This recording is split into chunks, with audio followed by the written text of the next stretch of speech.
Good morning, everybody. Positive Tuesday today, December 15th, 2020. Burnett County Sheriff Tracy Finch will be joining Fitzy and I in just a little bit, talk about her recent battle with cancer. I think there's a possibility of a new jail, something coming up, I think in January. I think they just did a shop with a cop. A whole bunch of things to talk to Sheriff Finch about. For Burnett County Sheriff Chris Fitzgerald, I'm Ben Dryden, and you're watching Positive Tuesday with Ben and Fitzy, presented by ICAA. ICAA is your local social service organization that works together with individuals, families, and the community to create and support local solutions for local needs. Their goal is to help remove barriers so people can access resources, education, and services to increase financial security.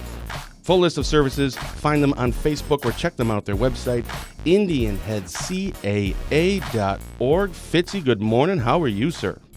Wonderful. How are you? I'm tired.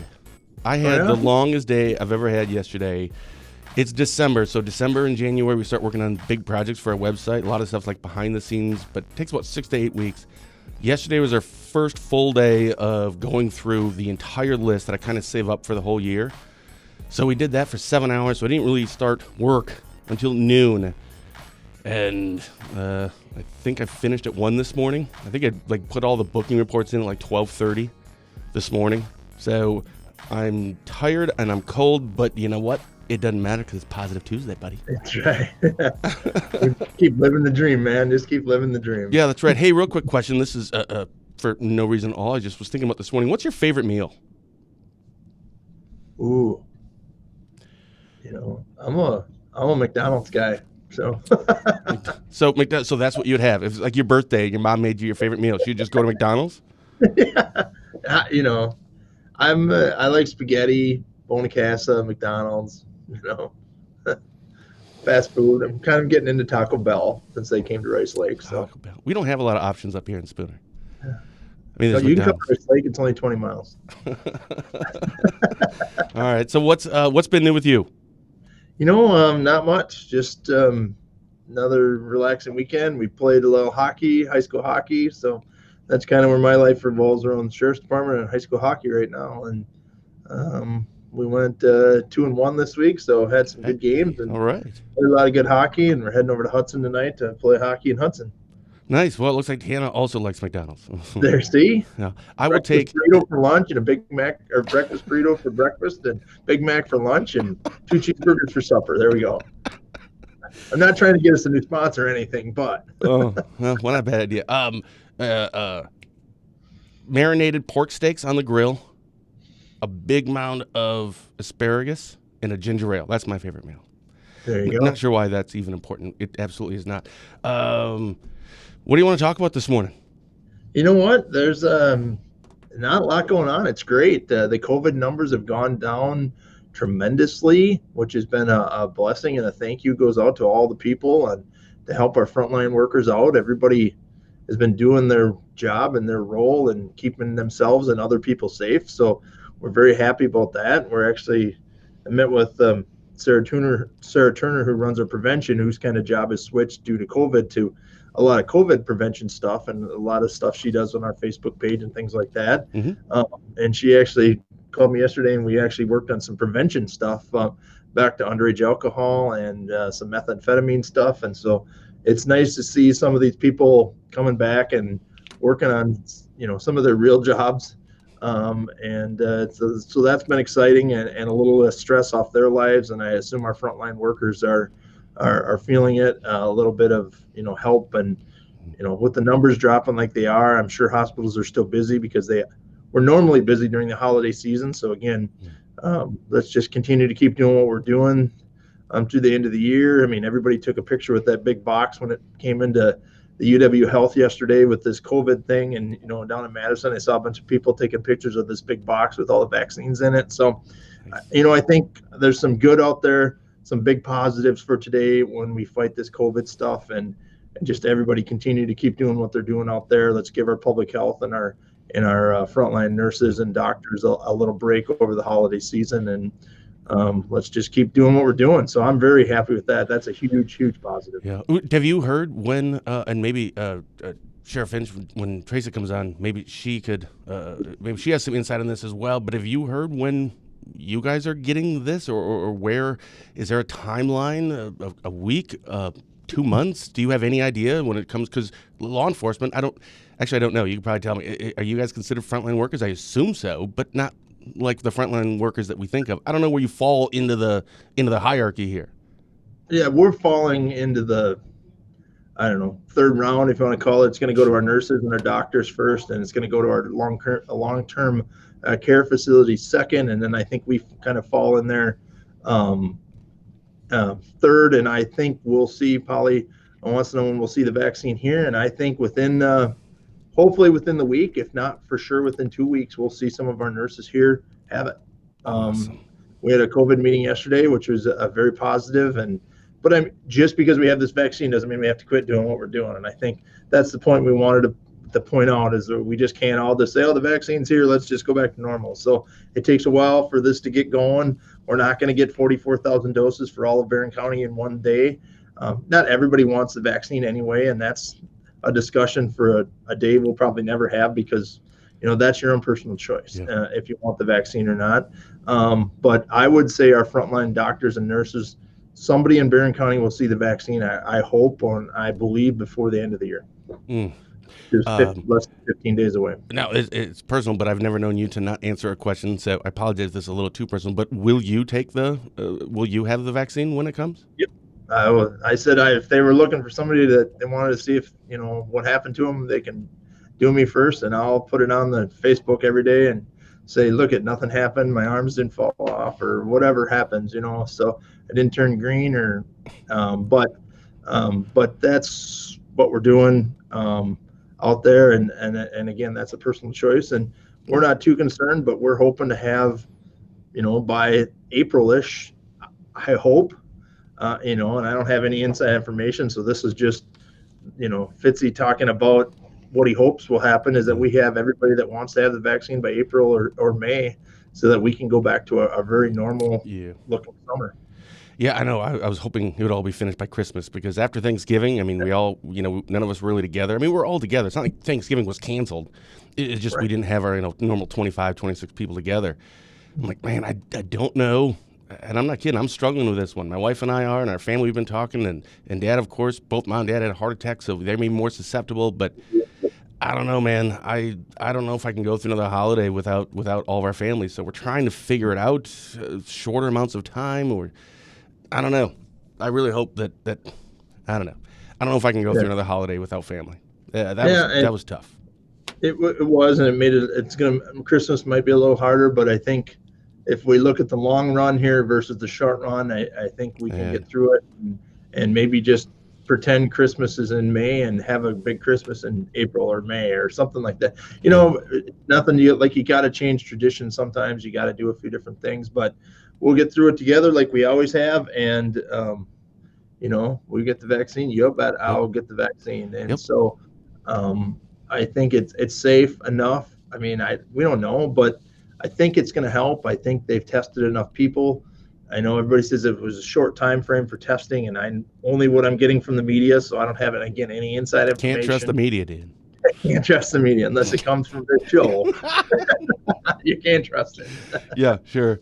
Yeah, I will totally take the shot, the vaccine, the whatever, because I'm in my 40s. I'm overweight. I smoke. I don't eat well at all. I mean, just terribly. I'm the kind of person that would get it and die in their 40s, which is why I've been so just avoiding everybody, because, I know the younger they are, the less likely to die, but I would be one of those that would actually die. So I'll take it and, right away. Hey, so at the very beginning, I had said that I was doing the booking reports at like 12:30 this morning, and I noticed that you had, I think, 9. Mm-hmm. Now, that was at midnight last night, so maybe there's been some more added this morning, but only 9. And I was thinking, wow, that's actually a pretty low number, usually in the 20s. So was there any particular reason why there's only 9 arrests this week? Very, very slow week for crime, and that's a good thing. And I can't tell you why. We've been out on patrol looking. I know Rice Lake PD had a few OWIs over the weekend. I think we maybe had one, but I'm not. There's been just everybody's been, doing what they're supposed to be doing, and we've had a couple minor burglaries that we're working on. But other than that, everybody's been doing what they're doing, and the cold weather usually helps during the first cold snap. Um, people aren't used to it, so they stay inside a lot more, and then people get used to it and they'll go out for the weekend, and things like that. So Sure. we're expecting it to pick up, but yeah, I saw that I think there was a couple of days there were 0 people on the jail roster that go to court at 1 o'clock, and so that's a great thing. Just an update on the Amish buggy crash. I wanted to talk about that briefly. I talked last week about that because it had just happened the night before. Mm-hmm. And I said there were some circumstances behind that. We now know what those circumstances are, and alcohol is a contributing factor in that crash. So, again, our thoughts and prayers go out to all the kids that were injured in that. But, again, I think the moment I wanted to talk about is some people were saying, oh, the Amish buggy was in the road, and they don't have lights on, and they don't have this, and they're always doing this. And you know what? They didn't have nothing to do with this accident. Alcohol was a contributing factor of this, and that's the one crime that we can put a stop to, which frustrates me as a law enforcement officer is the number of OWIs out there. We're at the same number, just over the number we had last year already with 15 days to go. That's the one crime that can be at 0 if we really do our jobs as citizens and we really care about each other. We don't get into a car after we've been drinking alcohol and drive. So this subject did and caused a major accident. And, he was charged and released on bond, I think $10,000 cash bond. So alcohol was a contributing factor in that. And the kids are doing okay. They're pretty banged up. But, like I said, that was one of the worst crashes I've been to in a long time. And just our thoughts and prayers go out to that family. And I know that this community and the Washburn community have given them a lot of support, which is really cool to see. And really a blessing to why we do what we do in Northwest Wisconsin, because of all the support we get from a law enforcement standpoint. And when something bad happens, our neighbors come out. Neighbors helping neighbors has always been kind of our motto. So we appreciate that. You've mentioned that before, that the drunk driving and the alcohol is a contributing factor type of a situation. It's a 100% preventable, I don't know if crime is the right word, but it's 100% preventable. Mm-hmm. And you and I have talked at multiple different times over multiple different shows how we just don't get why people still do that. And I know I have mentioned that the part that someone will, they get pulled over, they've had too much, they went to the bar and have too much to drink and they went home.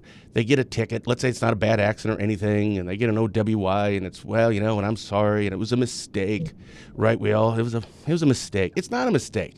My dad's always said, as a former sheriff, he's like, no, that's a choice.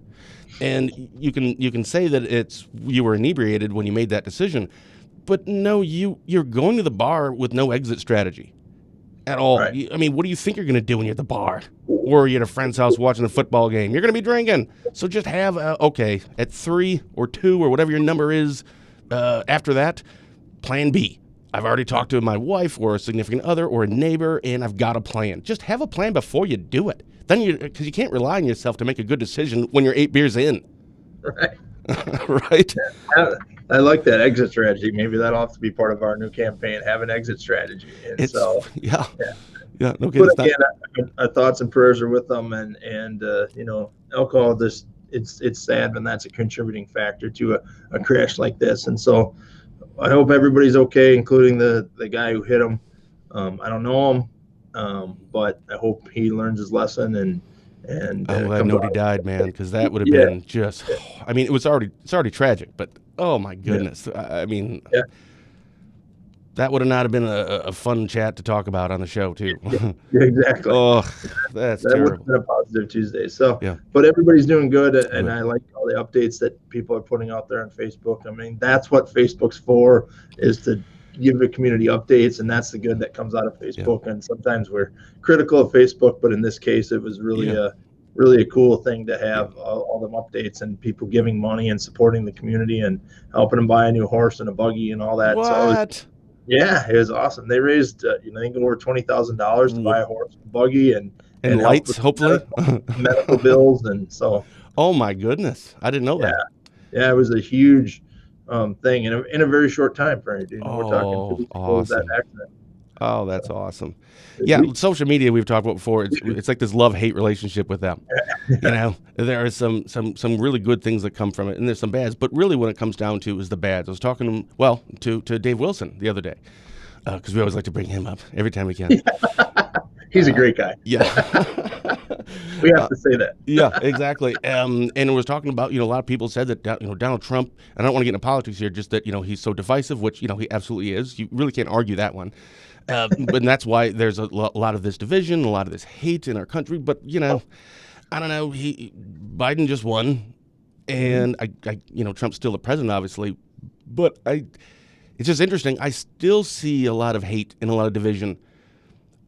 I'm just saying that maybe sometimes people should just take a little accountability for themselves and stop looking at other people for their direction and what they should do and blame other people for it. You have, kind of we're talking about the exit strategies. You have the option to, not be a jerk on social media, to not poke the bear and to not be negative. That's you. That's accountability. That's you. You can't blame that on anyone else. I get that.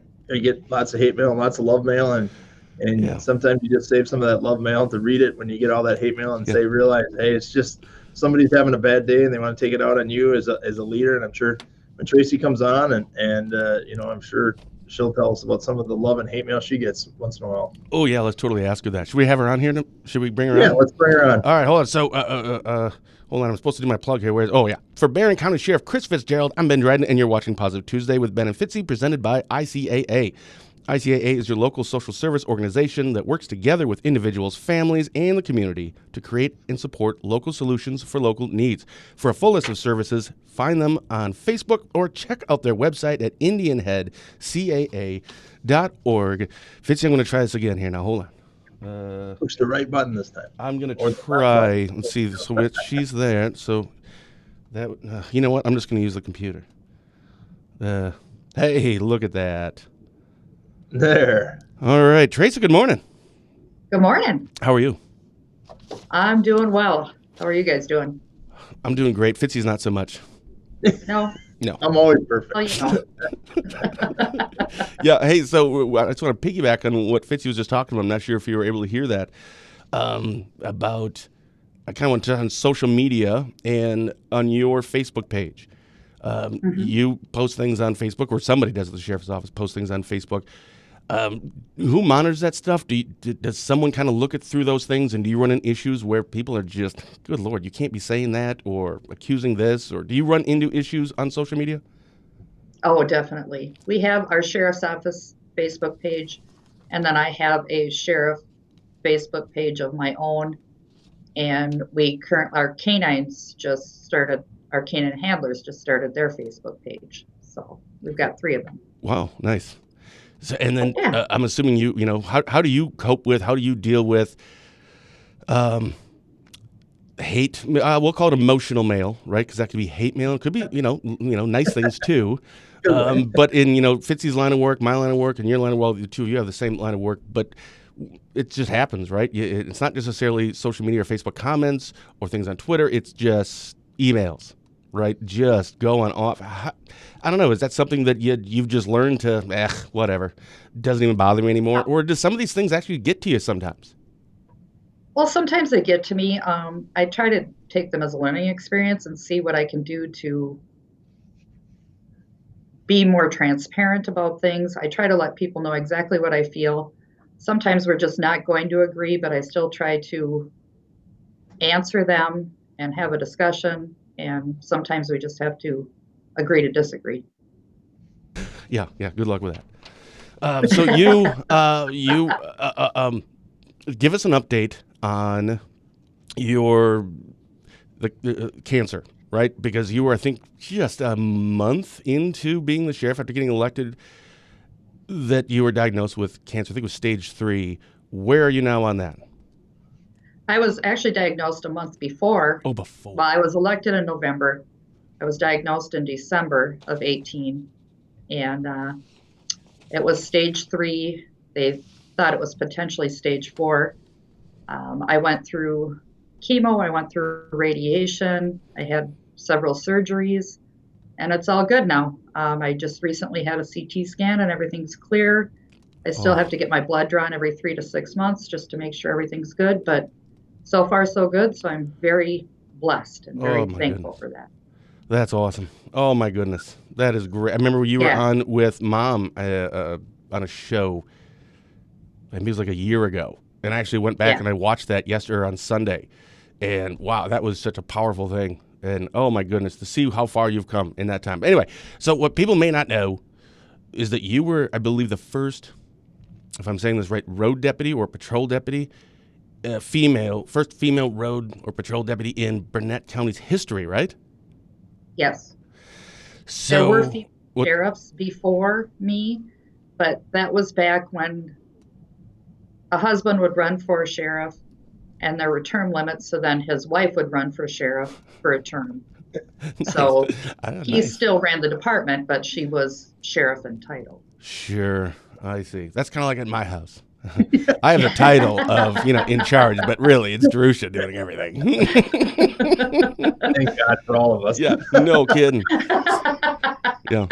So what is that, if you could just talk a minute just about what that experience has been like being a female. Do you like being called a female, or a woman in this, or it's no, I'm a cop, or it doesn't matter?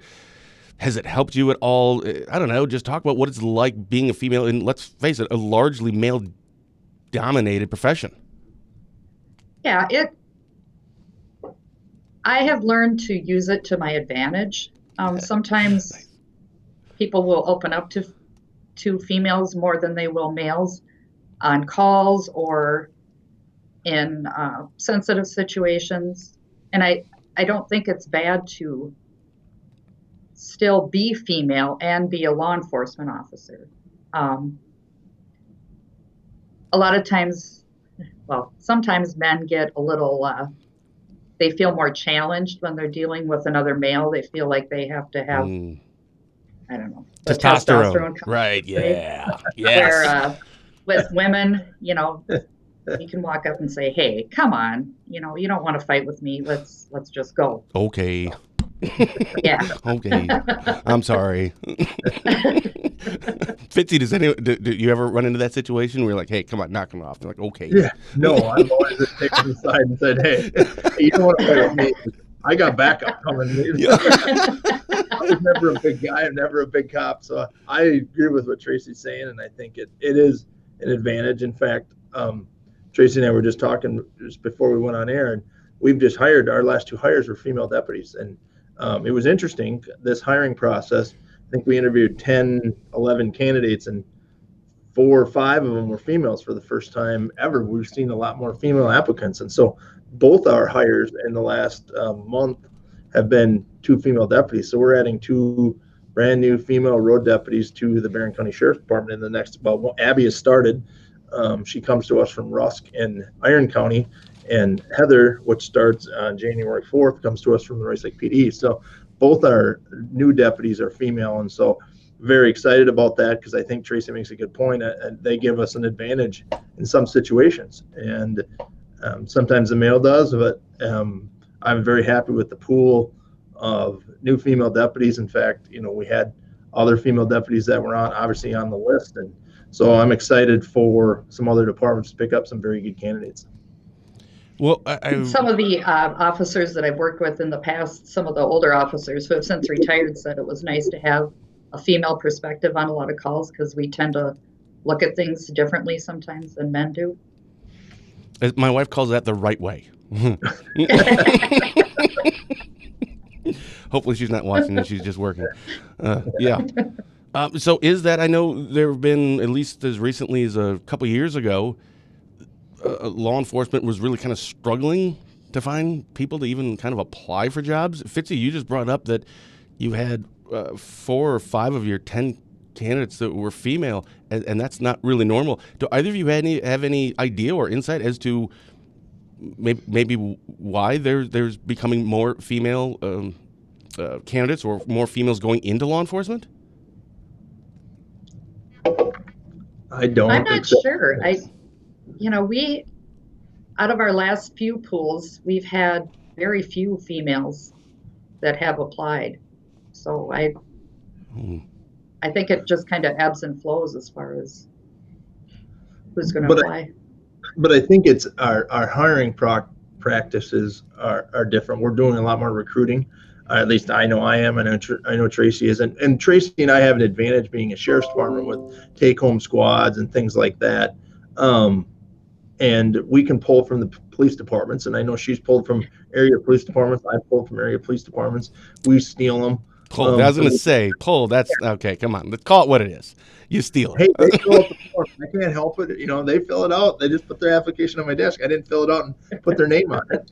And so I think sheriff's department have an advantage over that, and so we get a bigger pool of candidates. And from sheriff's department standpoint, both of ours are well, one is a little older, but one is very young and just started out in law enforcement. A lot of times sheriff's departments don't have to take that newbie because we can pull from experienced officers in a police department. And so this is something new to us too, of taking somebody that's a little greener than a seasoned officer. Oh, sure. For the sheriff's department, it's a little bit different. And I think Tracy would agree with that. Oh, yeah, definitely. I tend to say I poached some of my deputies from police departments. Yeah. And they're all doing a great job. I'm very happy with all of them. And, a lot of them had a few years, and one of our deputies had several years with another police department, and he's doing a phenomenal job. So. And you walked into a situation as sheriff, I mean, aside from the, cancer thing, you walked into that with, you were down at least a half a dozen deputies, I think maybe some jailers and dispatchers. How many? You were down quite a bit when you were elected, weren't you? Yeah, we were down five road deputies, and we were down 4 or 5 corrections deputies. That's a lot. And we are currently full staffed. So within 2 years. Yeah, we had been full staff previously, but there was a couple that had to leave from our correction side, but now we're back to full staff, so I'm very happy about that.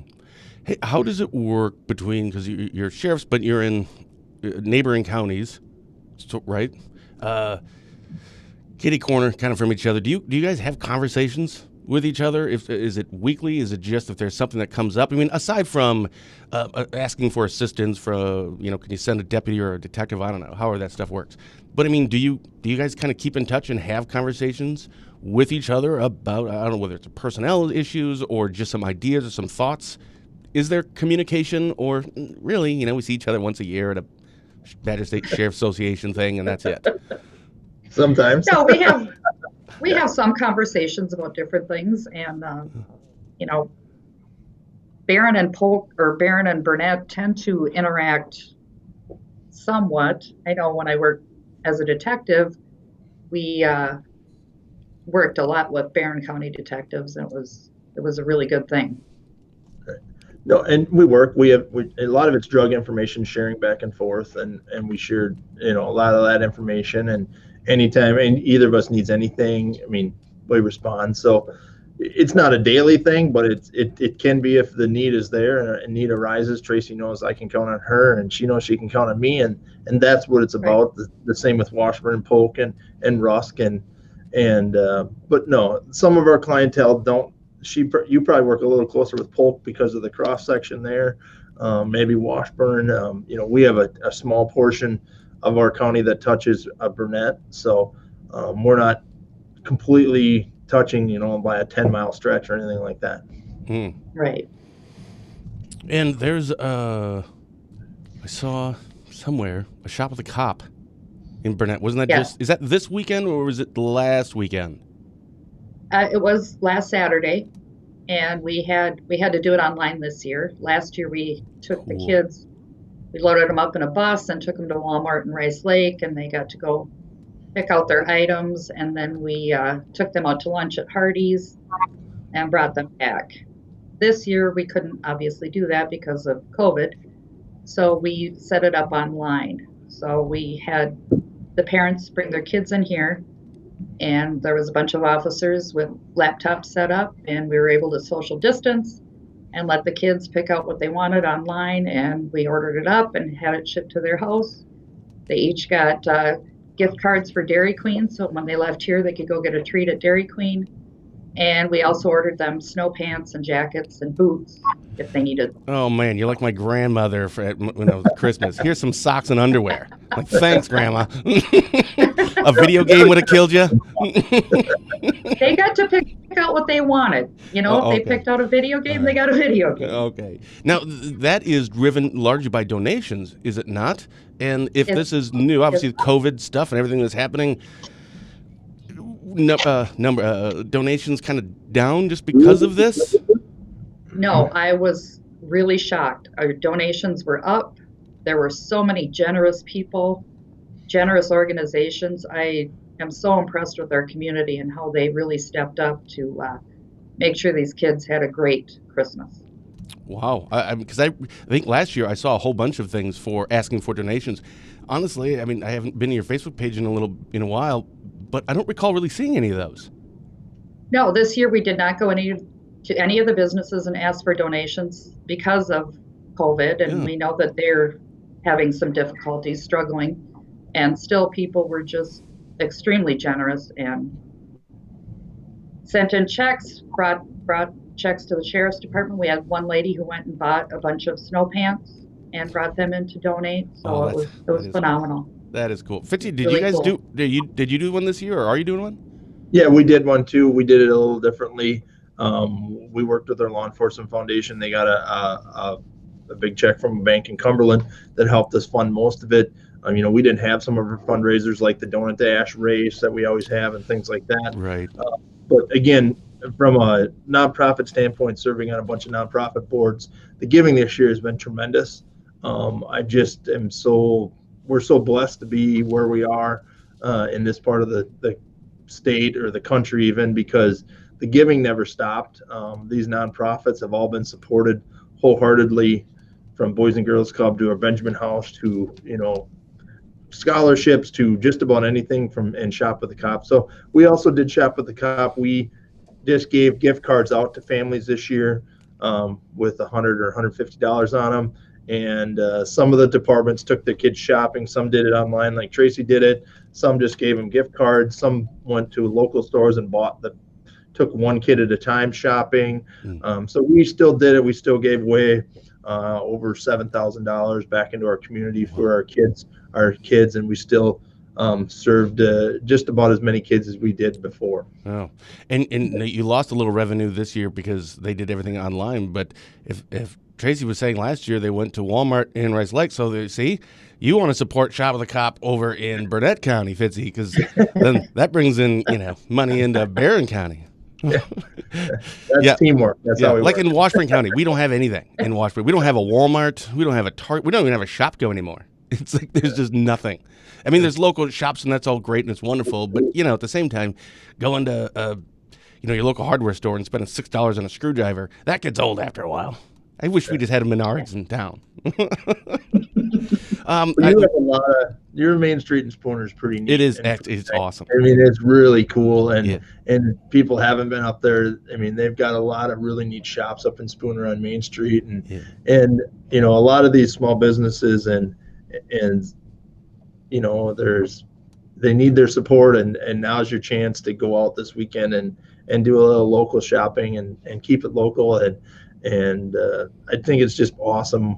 All of our main streets, and that they've been struggling, but yet they're still giving too, and I think that's what's really cool about it. Yeah, it really is. I know we're kind of up against here, but I did want to ask Tracy, the last time I talked to you was a while ago, and if I remember correctly, there was something about a new jail and something soon. I thought it was the beginning of 2021, and I don't recall if it's like a brand new jail or if it's an addition to the jail. Something's coming up, and it's about the jail. What is that? Yes, the county board is voting in January to determine if we're going to go forward with getting requests for proposals for a new jail. And the jail would be added on to our government center. It would go to the west of our building, and we're looking at a 92-bed facility, hopefully. How many bed? 92. And what are you at now? 26. 26. Yeah. People, stop committing crimes. Taxpayers Yeah, can't well, afford to house you anymore. Pre-COVID, we were averaging 70 to 80 inmates per day. Where do they go? And, well, we had to farm them out to, Of course, right Barron there. County. I think we paid for a lot of their jail. My goodness, Burnett County funds so much for Barron County. Exactly. We're always giving. I guess I should give you a shot with the cop. Wow. That's a lot. I mean, that's got to cost a ton of money. I'm sure, Fitzy isn't doing it for free. And then you got to transport him there. Almost. Almost. Because obviously you Yeah, have to we were on track to spend about, $300,000 to $400,000 pre-COVID. Then COVID happened, so we've been trying to keep our jail population down because a lot of the neighboring jails won't take inmates from other counties anymore because of the COVID. So you're like, all right, I was gonna bust you for these 90, marijuana plants, but our jail's full, and so just knock it off, will ya? Oh no, there are certain people that still go to jail because they have to. That is crazy. So that 300 or 400, oh my goodness, that is a lot. Yeah. And if you have more, then when Fitzy gets full with the jail, then you can make some money off of Barron now. There you go. See, you should make it 150 beds, and then just have, man, you'll make a fortune off of this. But Tracy's right. Before we built jail, and it was prior to me, we were spending almost $1 million on out of county revenue, and that's obviously, when we built this building that we're in, it's 15 or 16 years old. It costs like $20 or $19 million to build this justice center that we're in. We built a 192 bed jail, and at points we were at 150. We've reduced our population through some, alternative sanctions and some other things. And now we're housing for Burnett, some for Washburn, Sawyer. So we're housing for some of these jails. But yeah, it can get costly. But again, it also costs a lot of money to build a new jail. So yeah, and then staff it, right? That's the other problem. Yeah. Hey, Fitzy, I'm also excited for a new jail because we should be able to do some more programming in the jail. I know Chris has great programming in his jail, and I'm excited to get that going again. Yeah, don't compliment we Fitzy. had started budgeting classes, parenting classes, life skills classes in our jail, and then COVID happened, so we couldn't continue those. But there's a lot of things that we plan on doing. Yeah, I should sign up for some of those classes, actually. Life skill classes. You have cooking classes too? Some people we just give up on, and some people we just give up on. I got to get arrested in Burnett County when you get that jail.